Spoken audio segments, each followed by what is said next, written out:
Buenas tardes, Rodrigo. A nombre del Comité de Selección queremos darte la bienvenida y también agradecerte el esfuerzo que consideramos significa haber completado todo tu expediente para participar. Sabemos lo que implica cada una de estas cosas, pero también lo que implica para el Comité de Participación el poder contar con las mejores personas. Te presento a mis compañeras, mi compañera Elena Mújica, te presento a Adrián López, Alejandro Riquelme y mi nombre es Celina Izquierdo, ya nos conocemos.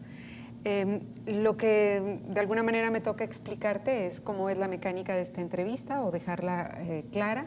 Cuentas con 15 minutos para poder hacernos una exposición libre de cuáles son los puntos que consideras más importantes sobre los tópicos que te hicimos llegar. Nuestro compañero te va a presentar un papel amarillo cuando tengas 10 minutos y a los 15 minutos te va a enseñar el rojo y en ese momento acaba esta primera parte. No te sientas obligado a ocupar todo el tiempo, es decir, el tiempo que consideres, y eso estaría bien porque entonces nos dará tiempo a hacerte otras preguntas. En este caso, tenemos preparadas algunas preguntas, dudas específicas que devienen del análisis de tu expediente, cosa que hemos hecho, como en todos los demás casos, hemos hecho una revisión meticulosa de toda la información. Hemos diseñado preguntas específicas que nos permitan completar esos campos de conocimiento y las preguntas te las va a hacer Alejandro Riquelme.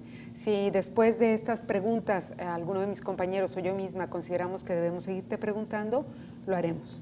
Te pediríamos que las respuestas fueran muy concisas para que nos dé tiempo a hacerte más preguntas y que no quede nada pendiente. Así es de que adelante, por favor, corren tus primeros 15 minutos. Bueno, antes que nada les agradezco la oportunidad de participar en este proceso de selección. Como lo manifesté en mi escrito, pues considero que es un momento coyuntural y muy importante en el estado de Quintana Roo, a nivel nacional, pero particularmente lo que nos atañe es el estado de Quintana Roo, puesto que por primera ocasión se abren dos ventanas de oportunidad muy grandes. Una de ellas es atacar uno de los tantos problemas que pues, nos aquejan como sociedad, como economía, como gobernados, que es el aspecto de la corrupción. Me parece que finalmente se establece un mecanismo formal en donde se involucra tanto la parte del gobierno como la parte de la ciudadanía.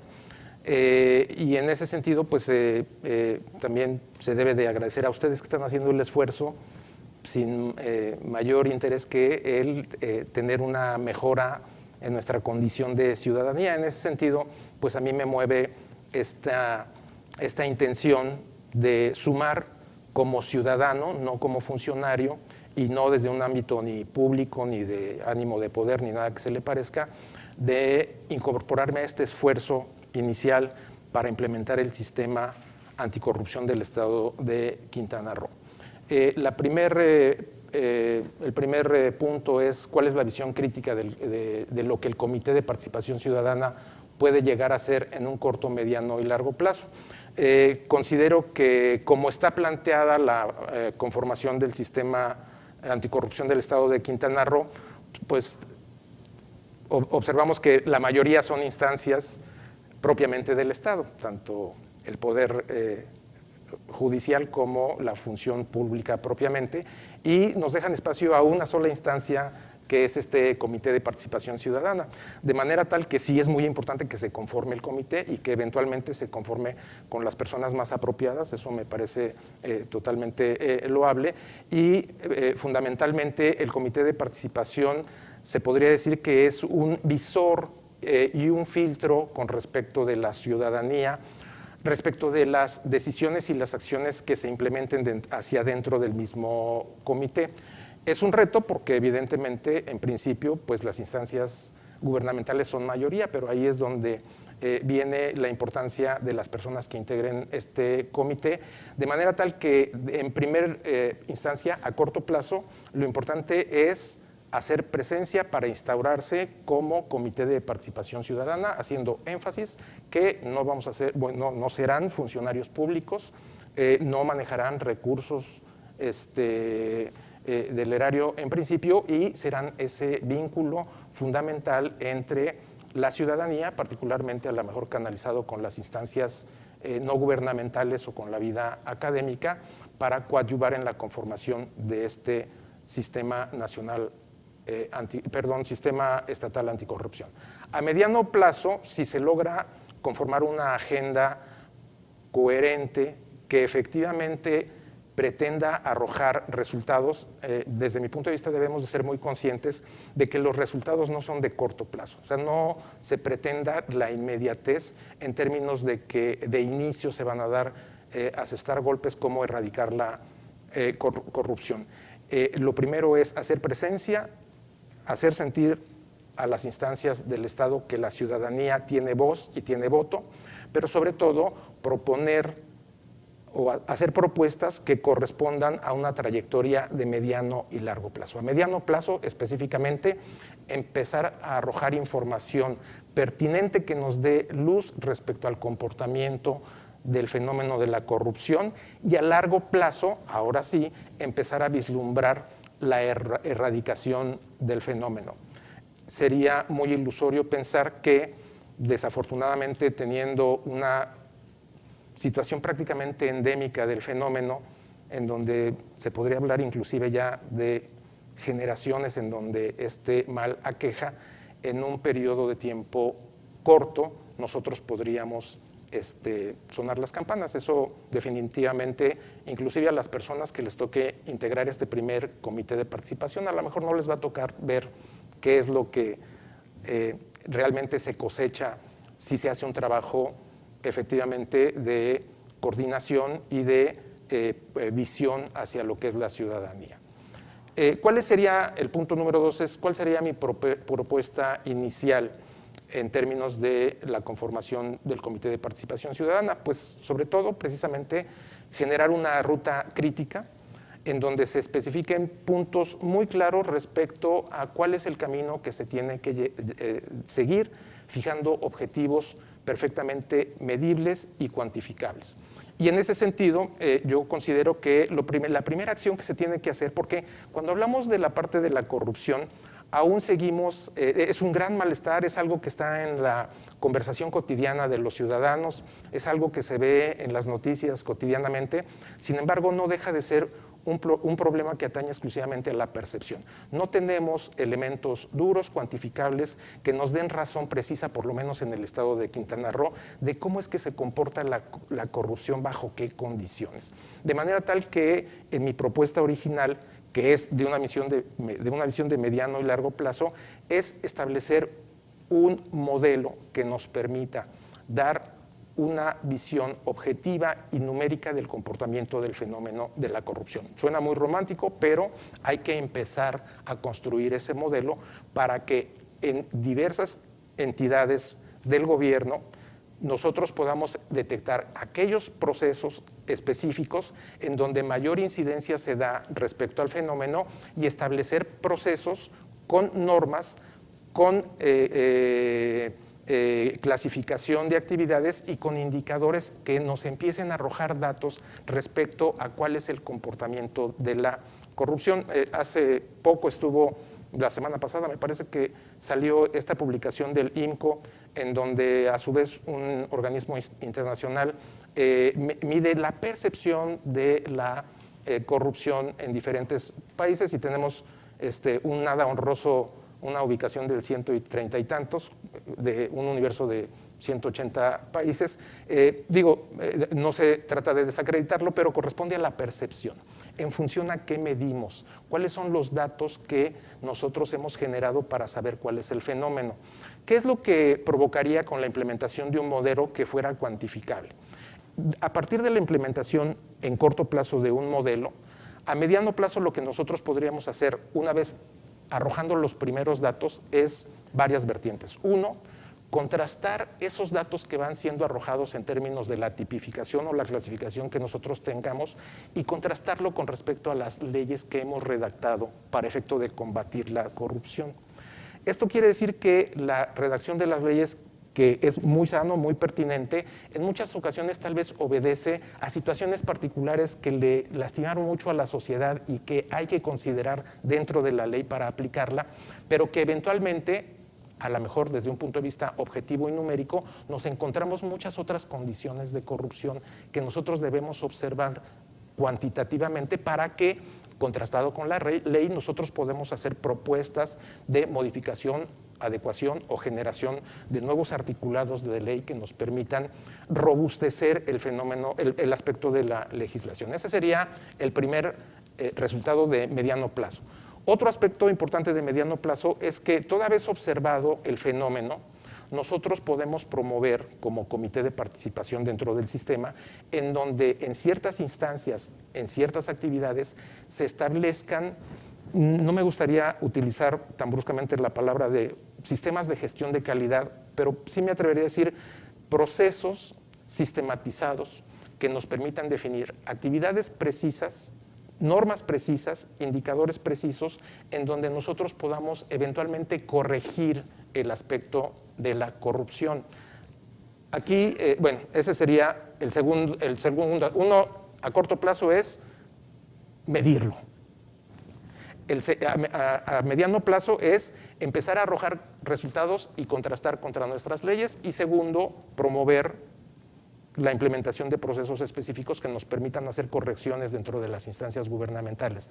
La tercera es esos mismos datos, ayudar al Poder Judicial a que dé seguimiento a casos específicos en función a los datos arrojados y darle una luz, vamos a llamarle, al Poder Judicial para que pueda ejercer su trabajo de impartición de justicia.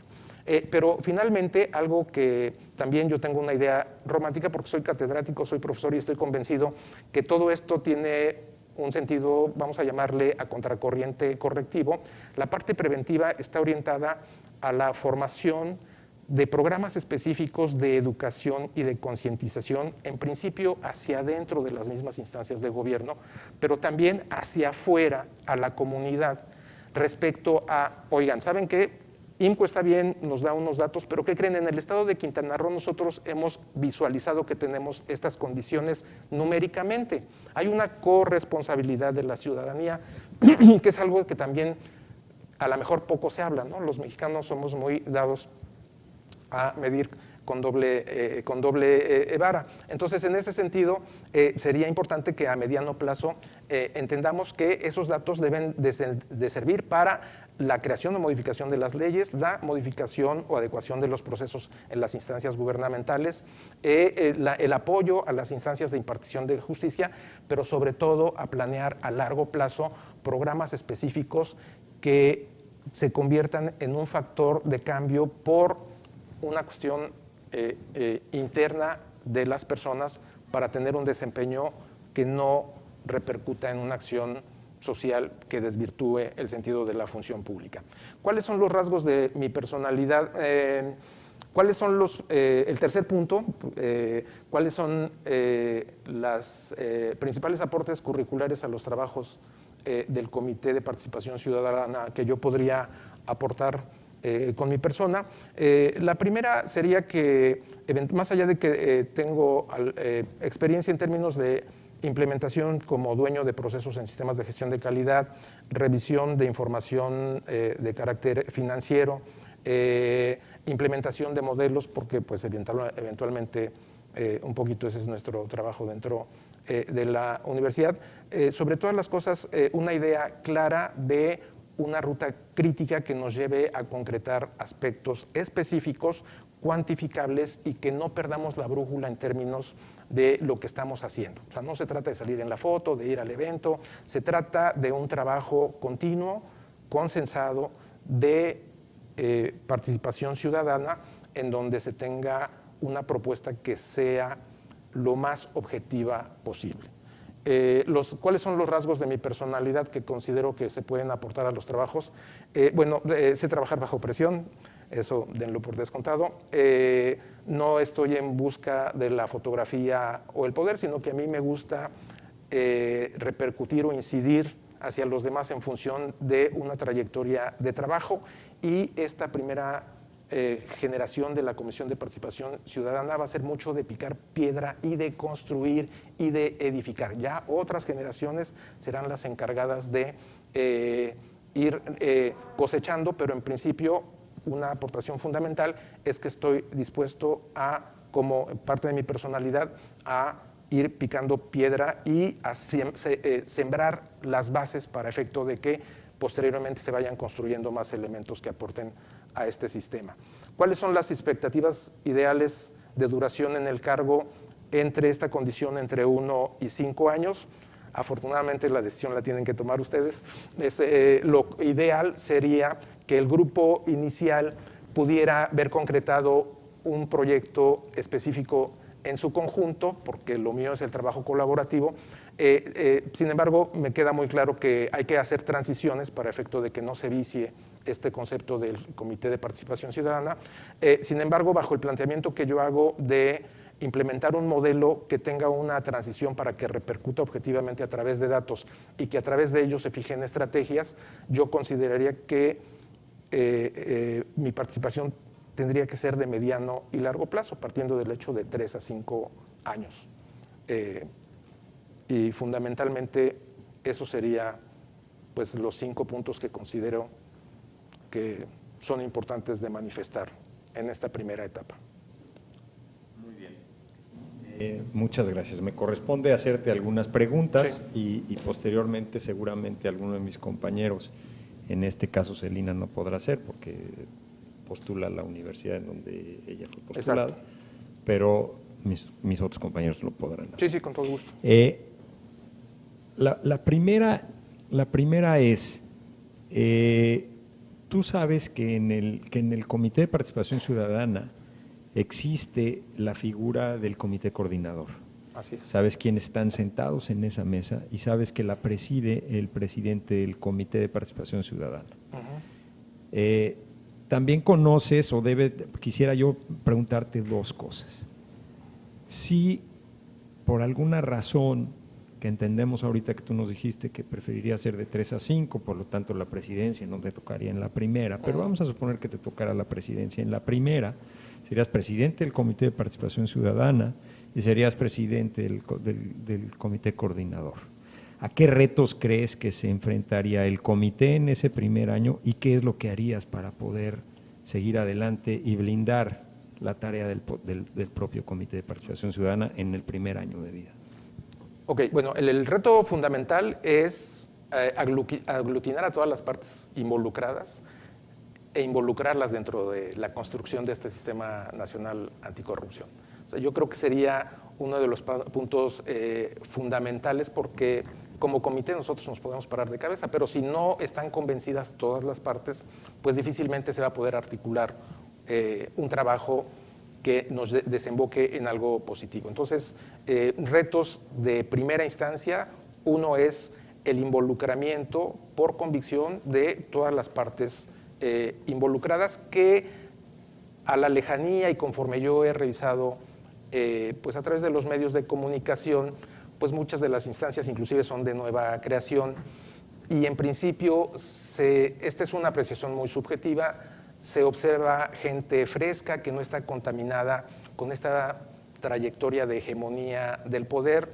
He observado por una situación de coincidencia a varios actores de la función pública en donde se les ve un ánimo y un espíritu participativo de colaboración y de construcción propositiva, pero creo que el principal reto en principio sería, 1, involucrarlos a todos, y 2, crear una agenda de consenso en donde todo el mundo esté convencido de cuál es la ruta crítica, independientemente de que los actores, personas, en algún momento tendrán que salir del proceso, pero que quede evidencia de que se tiene que seguir un trabajo.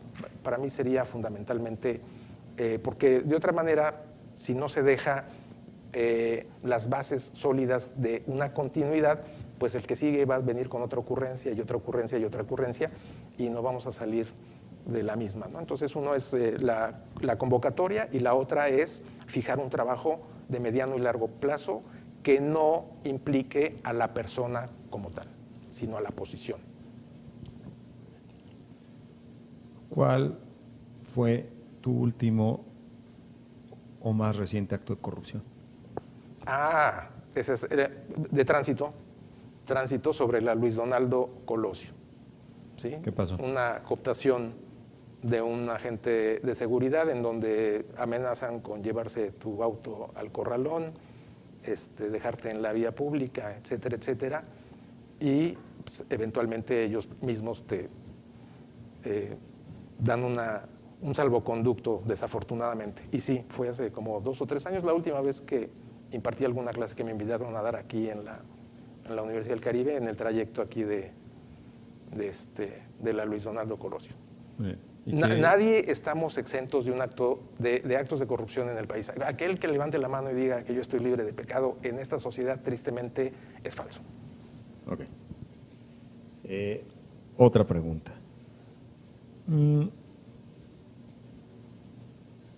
¿Cómo harías para compaginar tu labor actual con la del comité? O sea, vemos que eres catedrático, vemos también que has publicado, o sea, tu currículo es muy, muy importante. ¿Qué reto te significaría el compaginar estas dos funciones? Bueno, básicamente mi compromiso con la universidad ha sido la educación de los jóvenes de licenciatura. Es algo que yo disfruto. Mucha gente me lo critica porque es una labor más bien romántica, el de la docencia. Estoy muy orgulloso de ser profesor universitario. Yo mismo me he hecho esa pregunta muchas veces, pero en principio pienso que en el hipotético caso de que yo fuese seleccionado para pertenecer al comité de participación, me da la impresión de que los tiempos son muy pertinentes en términos de la selección para tomar determinaciones y abiertamente y francamente yo me tendría que sentar con las autoridades de la universidad para conocer de qué manera yo puedo balancear mi desempeño académico, que no voy a dejar, no pienso dejar, con la actividad del comité. Me queda claro que hay muchas salvedades, sobre todo porque pues, iba a decir un anglicismo, pero el meollo del asunto está en la capital del estado, que está lejos del norte del estado, y también me queda claro que hay que hacer mucha labor hacia la capital, porque prácticamente ahí están las instancias gubernamentales. Sin embargo, yo quiero decirles que de la universidad yo siempre he recibido el mejor apoyo para realizar las actividades. Mis estudios doctorales duraron casi 4 años y yo tenía que trasladarme o a Chetumal o a la Ciudad de México y siempre tuvimos una concordancia en términos de programar nuestras actividades para que a lo mejor en un periodo de verano yo no diera clase y me tomara la libertad de ir y desarrollar mi proyecto de tesis. Y he hecho estancias en la UNAM y siempre hemos acordado sin repercutir en el ambiente educativo. Eso básicamente yo pienso que es sentarme con las autoridades de la universidad, decir que finalmente por iniciativa propia participé y fui convocado y que pues me gustaría participar, pero sin dejar el ambiente de la universidad. Y la universidad, insisto, siempre es muy solidaria, no solamente en términos de las autoridades, sino de mis propios compañeros pares, que siempre hemos buscado solucionar problemas de ese tipo. ¿Sí? Muy bien, yo no tengo más preguntas, no sé si Adrián, Elena. Te agradecemos muchísimo. No, gracias a ustedes. Muchas gracias. Francamente, insisto, yo les agradezco a ustedes como ciudadano quintanarroense por el esfuerzo que están haciendo, porque ustedes muy bien ahorita podrían estar atendiendo asuntos de carácter personal y están atendiendo un interés superior que es pues la mejora de condición de ciudadanía, y este es uno de los tantos aspectos que debemos atacar, y hoy, insisto, se abre una ventana de oportunidad muy importante en donde si los ciudadanos no nos montamos en ese esfuerzo, pues vamos a salir con la misma, pienso yo. Les agradezco mucho. Gracias a ti, muy amable. Traigo las manos congeladas. Ya le corté.